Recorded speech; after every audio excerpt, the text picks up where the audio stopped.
Okay, John, so now we're going to talk about coronavirus in Poland, the story that never goes away and the virus that never goes away. Welcome to What's Up Poland? the daily video show Where we talk about news, views, culture, history, life. everything Poland. In fact, we're Yeah, doing it's this not going away, program. is it? It's not going away, but neither is What's Up Poland. That's the good news. We are still reporting. And indeed, the third wave has hit Poland, like the rest of mainland Europe, hard. It's one of the reasons why we're doing this show online today, because I have some symptoms. You've got going through a bit of a scare, aren't you, Paddy? A little bit, got booked in for a test tomorrow. So let's just do the numbers first. If you click on the link below this video, you can find out more, of course, by visiting thefirstnews.com about the absolute latest in English about what's going on in Poland. John is indicating with his finger Below the video. So, guys, what we can see is obviously continued high numbers of infections and sadly a above average mortality rate in Poland. We have seen, for example, on the day we're recording this episode, Tuesday the 23rd, number of infected cases almost hitting 17,000.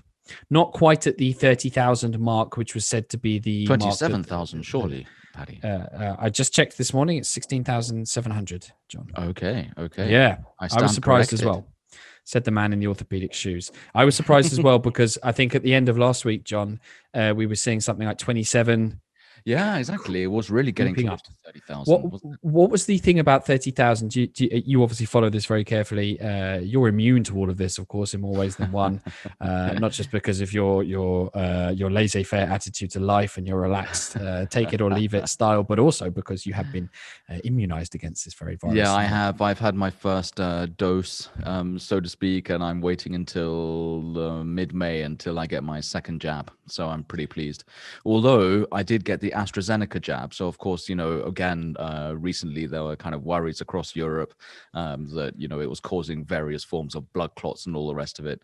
But again, as you said, laissez-faire attitude, I'm thinking to myself, well, I hope they don't pull the plug here in Poland because I want that second jab. The 30,000 thing is symbolic. 30,000 mark, yeah. That's the total lockdown. That's the kind of magic number, isn't it? That's the point where even people like John Beecham wandering the streets with his little get out of free jail card or whatever they gave you when you get, I won't know for months. Obviously, I'm not a member of the ivory towered community, but yes, absolutely. So this 30,000 was the mark at which point the government was said to be thinking about bringing in quite severe lockdown restrictions, even more severe than we've been living under for some time now since the virus took hold in the second wave. Oh, doesn't that seem a long time ago in October? Yeah, exactly. John, what are the kind of things that are shut down right now in Poland perhaps people don't realize are not available now? Well, for now, hotels have gone back into lockdown, so you can't travel. Obviously, shopping centers have been shut down. Cinemas, theaters, museums, galleries, the whole lot. It's gone.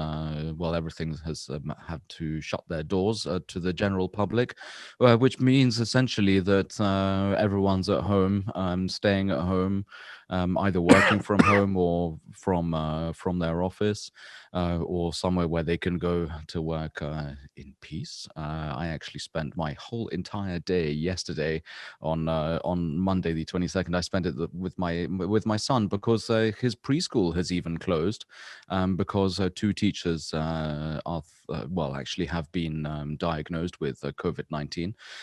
So my son is in quarantine, although I'm not, which is very, very strange. I got a call from the sanitary inspectors this morning asking what's going on. And I said, well, this has happened and all the rest of it. And they said, okay, so your son has to stay at home, but you, sir, are still allowed to leave the house. So okay, pick the bones out of that. There does seem to be a number of holes in all the countries' rules and regulations. So yes, Poland is definitely on lockdown. I think we can safely be said. Safely say that. Yeah, we can safely say that. But it might be locked down even further with no end in sight. However, the mood is not all doom and gloom. But if you do want to check out the latest on coronavirus in Poland, there is literally only one place to check, and that's thefirstnews.com. If you click on the link below this story, you'll be transported to the latest news about coronavirus, and we heartily encourage you to subscribe to this program because that's how you're going to find out more about the situation on the ground with boots on the ground, or indeed lying on the sofa with children. Yes, exactly. Feet up on the sofa. Feet up on the sofa. Either way, you're getting the bird's eye view from John and myself. So, see you again for another episode of What's Up Poland. Cheers.